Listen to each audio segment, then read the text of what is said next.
The United States has always been an ally to the Philippines. Throughout the two nations' history, the U.S. has continuously been pouring billions of dollars towards the Philippines, whether through trade, investments, or even aid. We have even seen the evidence of such recently, where President Bongbong Marcos flew over to the U.S. and met American businessmen, and upon returning, touted that they promised over $1.3 billion worth of investments, creating approximately 6,700 jobs for Filipinos.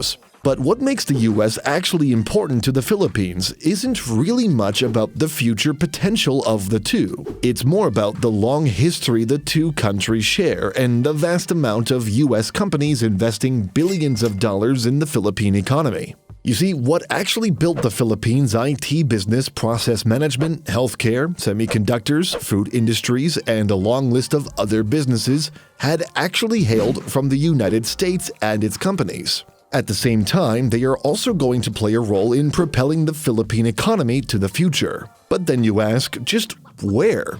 We all know that the US is the world's superpower. Its companies stretch all across the world. But just exactly where are US companies? They are often overshadowed by Korean and Japanese businesses. That itself is true, hence why American companies are always underrepresented in the investment community. For instance, Japanese companies reign supreme in the Philippines through the automotive sectors, such as Toyota, Honda, and Suzuki, followed in the same way as South Korean companies like Hyundai. Following the automotive sector, they were huge representations in the shipbuilding industry, to chemicals and even industrial park developments.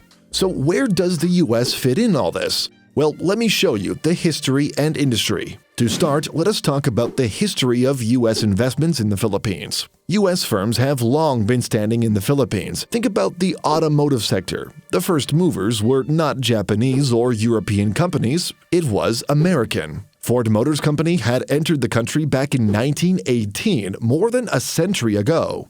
In the semiconductor space, we also have Intel, which introduced semiconductor manufacturing. Several industries which have been long forgotten have also once been operated by American businesses. Honolulu Iron Works, which built sugar canals, Oldendorf and M. Greenfield, which exploited the embroidery industry, PLDT, which used to be owned by GTE, whereas Meralco owned by a Detroit entrepreneur. Today, many of the old American firms have been acquired by Filipino businessmen. But despite that, they were still pioneers. They were the ones who helped build the Philippines, transfer technology and management expertise. But that was history. What comes next is the current state of these American investments. The first of all these comes from BPO, which is something we cannot understate. The BPO, often dominated by the call center, followed by knowledge workers, produces billions of dollars to the Philippine economy. In 2022, revenue from the industry was reported by the IT and Business Process Association of the Philippines hit a whopping 32.5 billion US dollars. That is nearly 10% of the country's gross domestic product. Now, who are the biggest customers of the Philippines BPO? None other than U.S. companies. American banking giants are especially attuned to this. All these banking giants, from JP Morgan to Wells Fargo, hold a huge investment in the country's BPO. JP Morgan even has a 25-story tower, a state-of-the-art building located in Uptown Bonifacio. On top of that, some other tech companies such as Amazon, Accenture, and IBM also employ thousands of employees. Accenture alone employs tens of thousands of people. Each of these companies then serve their own businesses, or in the case of Accenture, is a direct outsourcer. Secondly, as we appreciate the growth of the BPO industry in America, we may also state the semiconductor industry of the Philippines through the same businesses. Intel, Analog Devices, Texas Instruments, Amcor, Fairchild, and a long list of others have helped build up the entire semiconductor industry of the Philippines.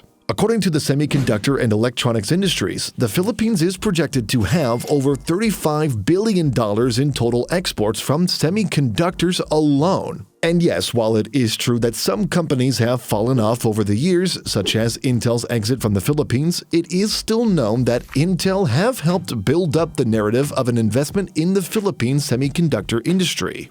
Furthermore, Texas Instruments has been a huge player in the Philippines. It's known that the company alone has contributed billions of dollars in exports since its arrival to the country. They even reported recently in 2023 that they are eyeing a whopping $1 billion expansion for its facilities. Thirdly, American entertainment and hotel groups are also big in the Philippines. Who do you think owns the largest hotels in the country? From the Grand Hyatt Manila to Manila Marriott and Hilton Manila. These big names are generating tons of money back to the Philippine economy. Fourth, and arguably one of the largest pieces of the Philippine economy, belongs to American popular brands such as Coca-Cola, Nike, Starbucks, McDonald's, and a long list of others. These brands reign supreme in the country despite local challenges. McDonald's, who goes head-to-head against Jollibee, is still a huge company. They have more than 700 locations across the country.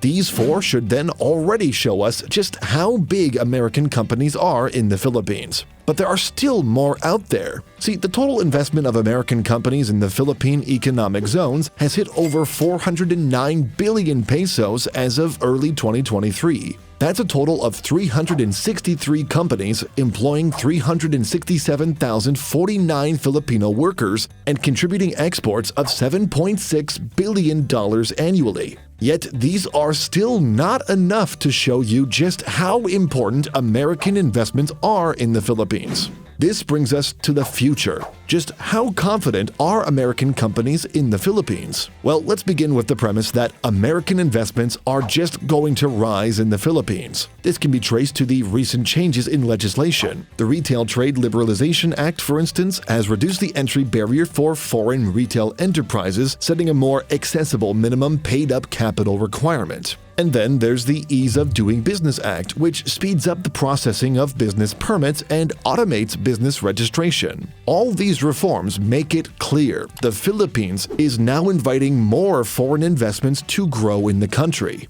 Coupled with these, President Marcos has continuously been seen as a pro-American person, contrary to his predecessor Rodrigo Duterte, who saw the U.S. fall out of favor, and China as its big friend. President Marcos, who recently allowed the U.S. to continuously grow its military troops in the Philippines, shows his very pro-American voice. Further, Marcos has also flown to the United States, which, surprisingly, Duterte did not. Marcos was also accompanied by his economic technocrats who voiced their opinions on the Philippine economy, showing that they have changed several legislations, being less of a protectionist nation and even of a traveling salesman. But anyway, as we look forward to the future, we still need to truly wait and see what President Marcos is going to do. What is evident enough is that he really is keen on making the United States a bigger player in the country, as shown through his continuous visits and meetings with U.S. officials.